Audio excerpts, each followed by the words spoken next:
Hey everyone, this is part 2 of the Bold Character time-lapse series.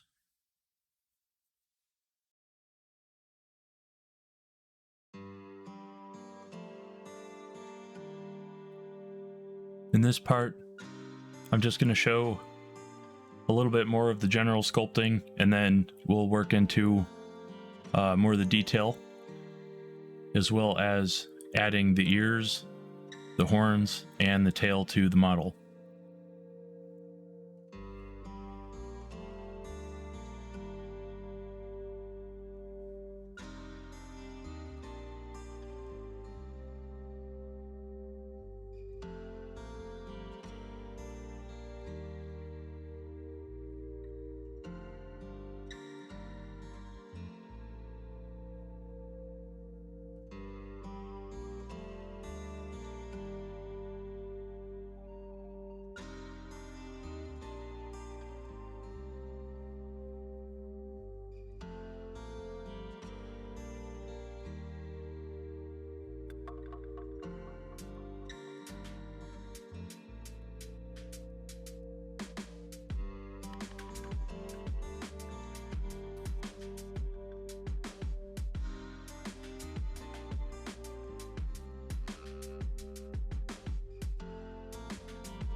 For some of the more detailed sculpting, I like to pull up reference images on my other screen, but I try not to bring them into the scene as much as possible because I don't want to trace every little detail.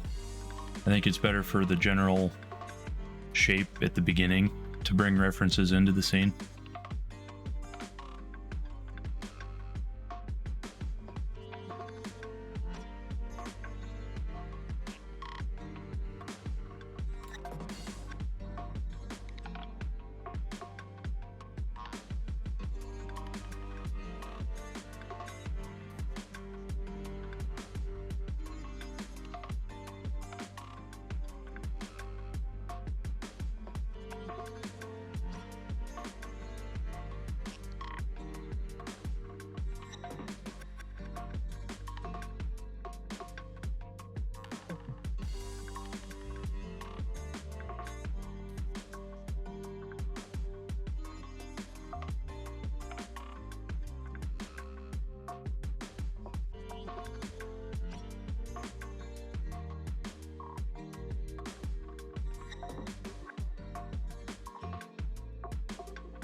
Here I'm adding a path, which will let me define a shape. And I'll use this to model the tail. Here I added a circle that will basically make the cross-section of the tail. And now I can just pose the path to be wherever I want it to be.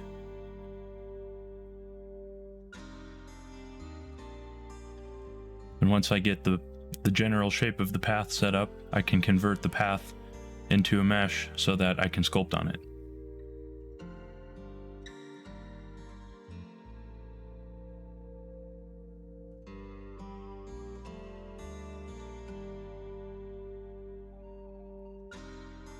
And then here I'm adding another path. I'm going to do the exact same thing for the horns.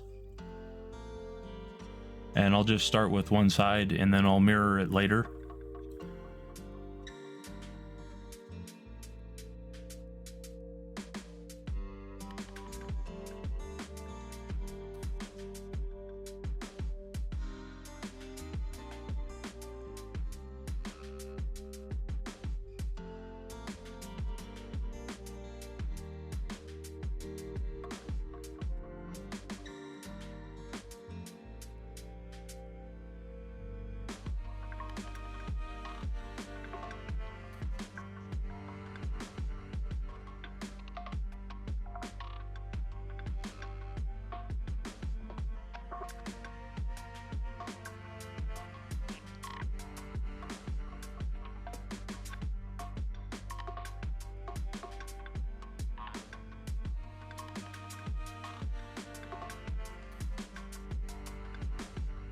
At this point, you can see that I still haven't combined all of the different pieces of the mesh, and leaving them separated as long as possible can help with repositioning so that you don't have to sculpt all of the seams and move bigger blocks of the mesh at a time.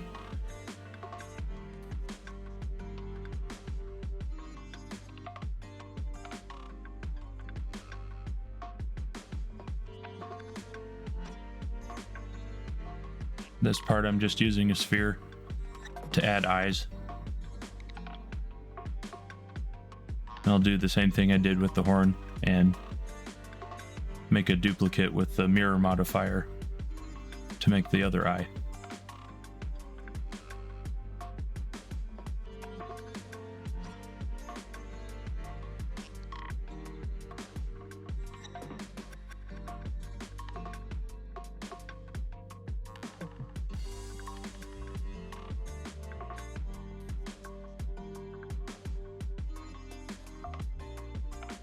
Alright, now I'm adding the ears.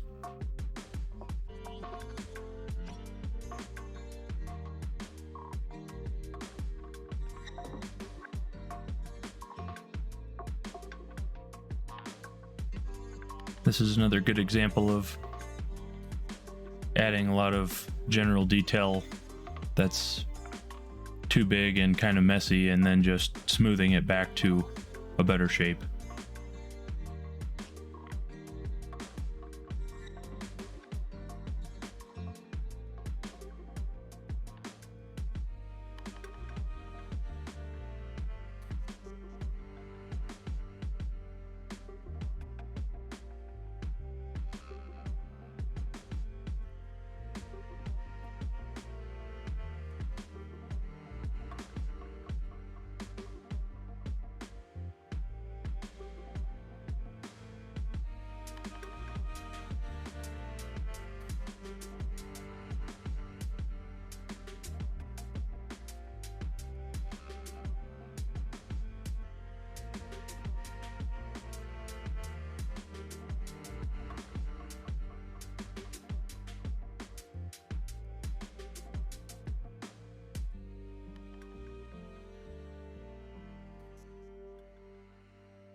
Working on the end of the ears on this part, I don't know why, but it had a hard time with the symmetry, and for some reason the ears weren't the same, and once the mesh gets off, with symmetry turned on, it doesn't know how to handle the two sides anymore, so they end up looking a little different from each other, which isn't always a bad thing anyway.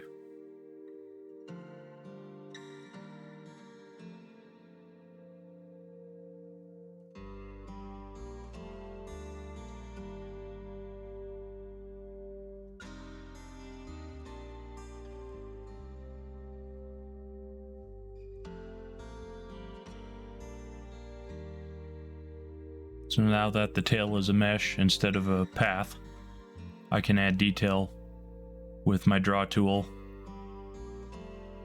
and I widen out the bottom of it so that it will look more natural for hair particles that I'll put on later.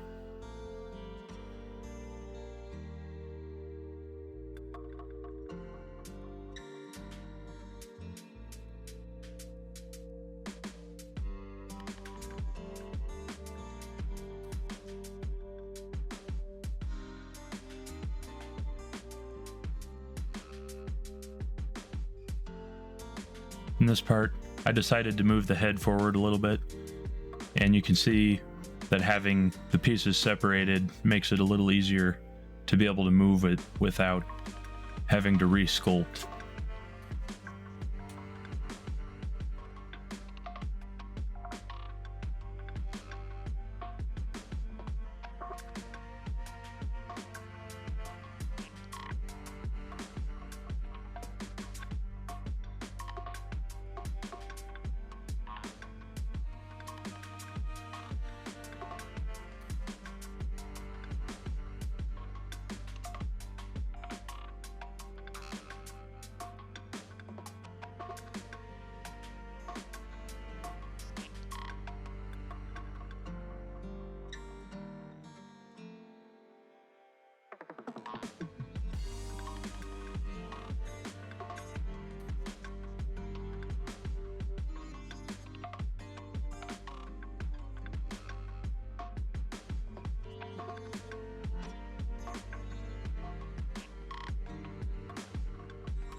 At this point, I had decided to revisit some of the general details. Obviously, I widened the shoulders out and added some more muscle to the arms.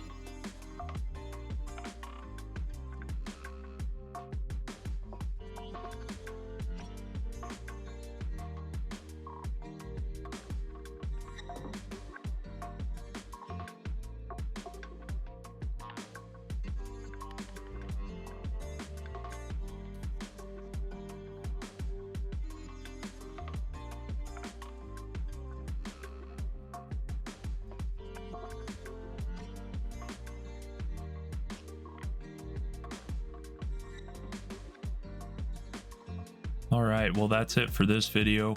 In the next parts, we'll be finishing any other sculpting, combining the mesh, and then we're going to start to add hair particles, which will make the model look much more realistic.